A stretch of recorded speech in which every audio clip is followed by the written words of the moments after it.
সবশেষে বলতে হয়, বাংলাদেশের সাধারণ জনগণ ভারতের শত্রু নয়। সমস্যা হলো ভারতের নেতাদের, সমস্যা হলো আওয়ামী ফেরাউনের নেতাদের। সূত্র the war magazine of India. Mamata Bandyopadhyay কিন্তু বলেছে, এই আন্দোলনটি বাংলাদেশের অভ্যন্তরীণ বিষয়, বিদেশি কোন দেশ যেন বাংলাদেশের ব্যাপারে নাক না গলায়। গণ অভ্যুত্থানকে, শেখ হাসিনার পতনকে শান্তিতে নোবেল বিজয়ী অধ্যাপক ডক্টর মোহাম্মদ ইউনূস বাংলাদেশের দ্বিতীয় স্বাধীনতা হিসেবে অভিহিত করেন। ইন্ডিয়ান সংবাদ মাধ্যম দ্য ওয়ারের প্রতিবেদনে শেখ হাসিনাকে নিয়ে যে তথ্য জানিয়েছে তা আপনাদের সামনে তুলে ধরছি আমি মোহাম্মদ ফখরুল ইসলাম শেরপুর থেকে। দ্য ওয়ার প্রতিবেদনে যে কথাটি উল্লেখ করা হয়েছে সেটি হলো, শেখ হাসিনাকে নিয়ে ভারতের বিপদ সহজে কাটছে না। বাংলাদেশে 15 বছরের বেশি সময় ধরে শেখ হাসিনা সরকারকে অন্ধ সমর্থন দিয়ে গেছে ভারত। তার সরকারের বিরুদ্ধে দুর্নীতি, অর্থ পাচার, অপশাসন, খুন গুমের মতো নানা অপরাধ ও নিয়মের অভিযোগ সত্ত্বেও ভারত তার অবস্থান বদল করেনি। তার ক্ষমতাচ্যুতির পর ভারতে চলে যাওয়ার পর নতুন অন্তর্বর্তী সরকারের সঙ্গে ভারতের সম্পর্ক কেমন হবে তা এখনো পরিষ্কার নয়। বিচারের জন্য হাসিনাকে বাংলাদেশ ফেরত চাইলে তারা কি অবস্থান নেবে সেটাও অস্পষ্ট। তার লাল পাসপোর্ট বাতিল হওয়ার পর তাকে ভারত কিভাবে আশ্রয় দিবে সেটা নিয়ে তৈরি হয়েছে জটিলতা।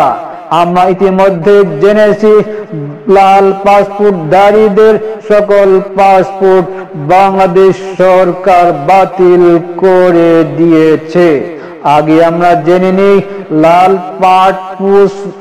লাল পাসপোর্টের কার্যকারিতা কি।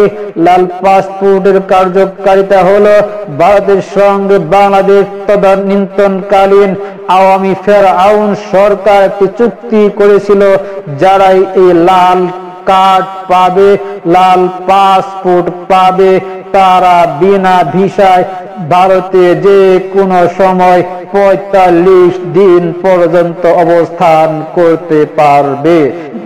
লাল পাসপোর্ট, লাল ভিসা বা লাল কার্ড আমরা যাই বলি না কেন, এটি কিন্তু ইতিমধ্যে বাংলাদেশ সরকার বাতিল করে দিয়েছে, যা এখন হাসিনাকে বিশেষ সুবিধা নিয়ে ভারতে অবস্থান করতে হবে। শেখ হাসিনার স্বৈরশাসনকে 1.5 দশক ধরে অন্ধভাবে সমর্থন জুগিয়ে গেছে ভারত। ছাত্র জনতার টানা আন্দোলনের মুখে শেষমেশ ক্ষমতা ছেড়ে দিয়ে সামরিক কার্গো উড়োজাহাজে করে সেই ভারতে পালিয়ে যেতে বাধ্য হয়েছেন তিনি। এর আগে মাত্র 20 দিনে 542 জনের প্রাণহানি। এখন পর্যন্ত মোট প্রাণহানির আসল সংখ্যা কত জানাতে কেউ পারেনি। কেননা আপনারা জেনেছেন, যে সকল হাসপাতালগুলোতে ভর্তি হয়েছিল সেই হাসপাতাল থেকে রেজিস্টার গুলো গোয়েন্দা সংস্থা ডিবি নিয়ে এগুলি ছিঁড়ে ফেলে দিয়েছে, যা তার সঠিক সংখ্যা আজও পর্যন্ত আমরা জানতে পারিনি। বছরের পর বছর সাউথ ব্লক হাসিনার রাজনৈতিকভাবে দুর্নীতি পরায়ণ সরকারের ব্যাপারে অন্ধ হয়ে থেকেছে ভারত। এটি তার ঘনিষ্ঠ মিত্র এই সরকারকে দেশ থেকে বিপুল অঙ্কের অর্থ পাচার করতে সহায়তা করেছে, যা আনুমানিক 150 মিলিয়ন তথা 15,000 কোটি ডলার বা বাংলাদেশি টাকায় কনভার্ট করলে এর পরিমাণ দাঁড়ায় 17,70,000 কোটি টাকা। যদি আমরা বর্তমান ডলার রেট $1 সমান 118 টাকা হিসাবে গণনা করি, এই অর্থ বাংলাদেশের জাতীয় বাজেটের দ্বিগুণ। কেউ কি লিখতে পারবেন অঙ্কে 17,70,000 কোটি টাকা? বারবার অনুরোধ করা সত্ত্বেও বাংলাদেশকে নিয়ে নিজ অবস্থান বদলাতে অস্বীকৃতি জানিয়ে এসেছে ভারত, বিশেষ করে গত কয়েক বছরে। শেখ হাসিনার দীর্ঘ শাসনামলে নরেন্দ্র মোদীর সরকার কখনোই বাংলাদেশ বা এর জনগণকে বন্ধু বানানোর চেষ্টা করেনি।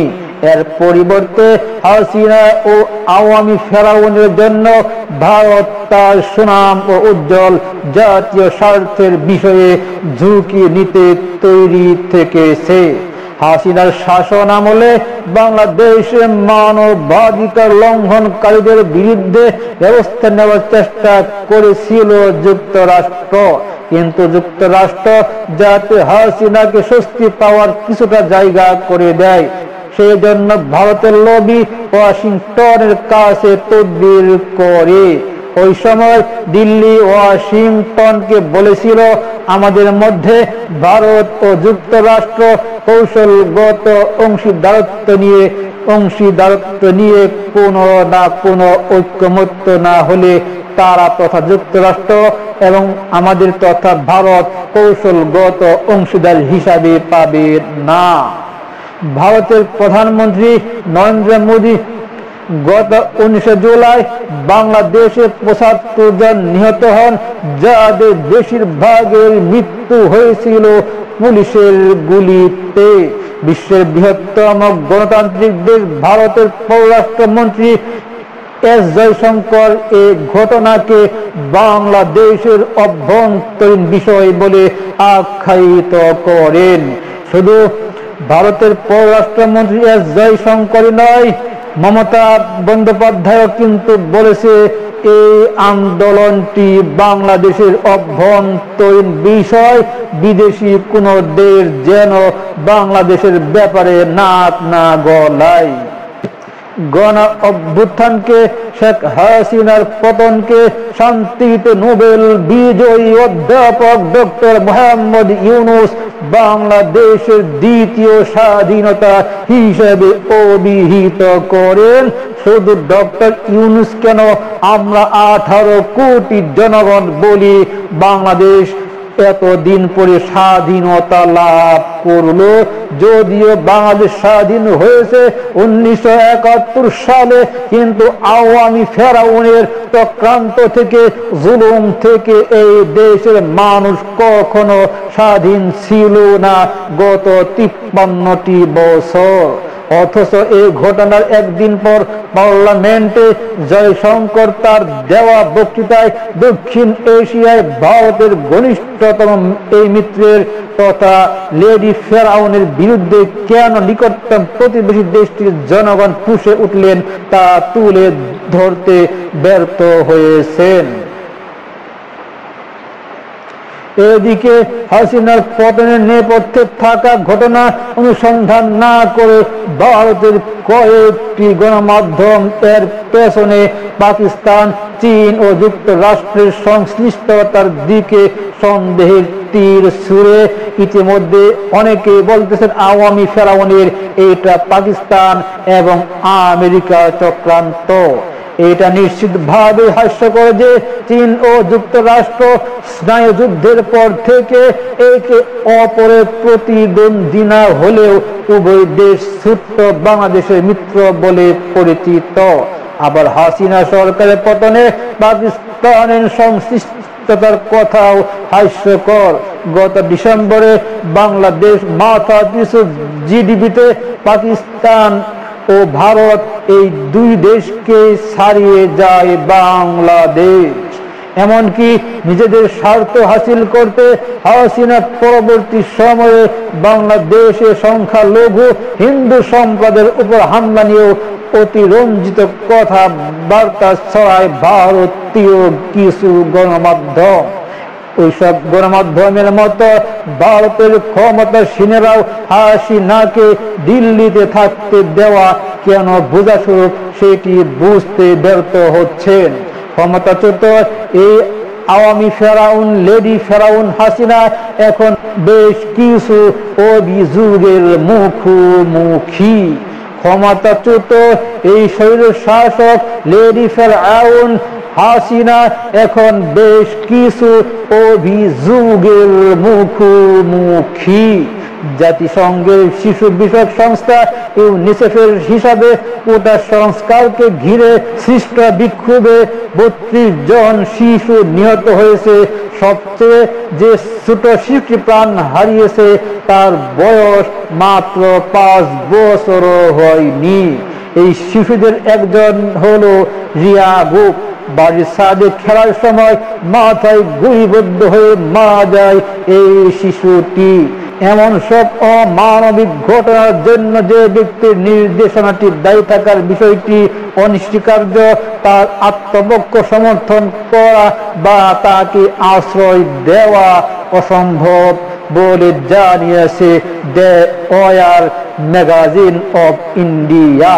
এই মুহূর্তে বাংলাদেশের সঙ্গে ভারতের সম্পর্ক দৃশ্যত ভালো নয়। বছরের পর বছর লেডি ফেরাউনকে সমর্থন দিয়ে আসায় এখন আওয়ামী লীগ থেকে ভারতকে বিচ্ছিন্ন করে দেখা সাধারণ বাংলাদেশিদের জন্য কঠিন।